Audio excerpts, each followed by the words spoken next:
Good morning friends. Next lecture છે અગત્યતંત્ર lecture સિરીઝની અંદર 20 વેગ. તો 20 વેગ શું છે?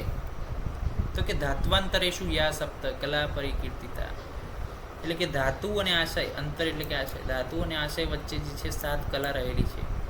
તાસુ એક એક અતિક્રમ્યમ વેગમ પ્રકૃતિ વિષમ, અને એક એકને જે છે અતિક્રમ્ય કરી છે તેમને વિશે, અને એને 20 વેગ કહે છે. એટલે કે ધાતુ અને આશય વચ્ચે 7 કલા આવેલી છે. 20 crossing over each of 7 colors successively situated in midway region between one or other ધાતુ produce different phase of effect. એટલે જે છે 20 પોતાની ઇફેક્ટ બતાવવા માટે ધાતુ જે છે ધાતુ અને આશય, ઓકે, તેની વચ્ચે શું છે 1 2 3 4 5 6 7 કલા આવેલી છે. ધાત્વાંતરેષુ યા સપ્ત કલા સંપર્ક. તો 20 જ્યારે આ બધી જ કલાને જે છે પેનિટ્રેટ કરીને પહોંચતું હોય આશય અંદર, ઓકે, તો આ જે છે 20ની અંદર જવાની જે ગતિ છે એને શું કહેવામાં આવે છે? 20 વેગ કહેવામાં આવે છે. ઓકે, આ 7 જે છે કલા.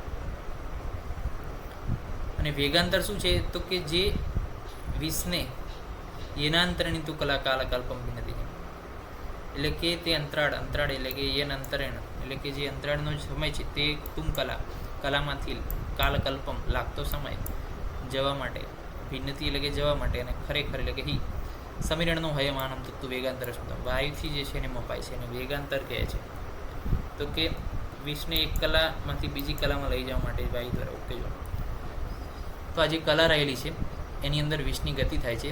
કોના દ્વારા? વાયુ દ્વારા. તો હવે વાયુને 20ના આ જે વેગ છે એને એક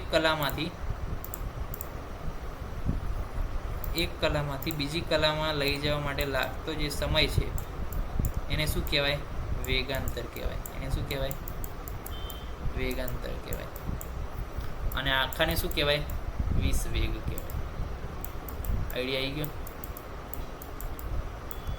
તો 20 વેગ શું છે? 7 કલાને વિંધીને જવું એ 20 વેગ છે, અને એક કલામાંથી બીજા કલામાં જવા માટે લાગતો સમય એ વેગાંતર છે.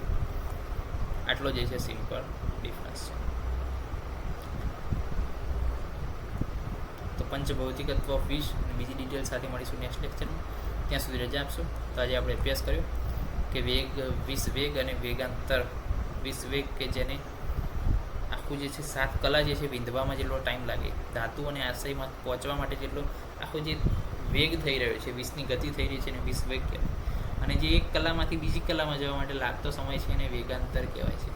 પછી આ બીજો વેગાંતર, આ ત્રીજો વેગાંતર, આ ચોથો, પાંચમો, છઠ્ઠો, સાતમો વેગાંતર. તે વેગાંતર પાર કરીને શું થાય છે? સમયગાળો પાર કરીને 20 ધાતુથી આશય સુધી પહોંચે છે. તો નેક્સ્ટ લેક્ચર મળીશું. ત્યાં સુધી રજા આપશો. જય હિન્દ, જય ભારત, જય આયુર્વેદ, જય ધન્યવાદ.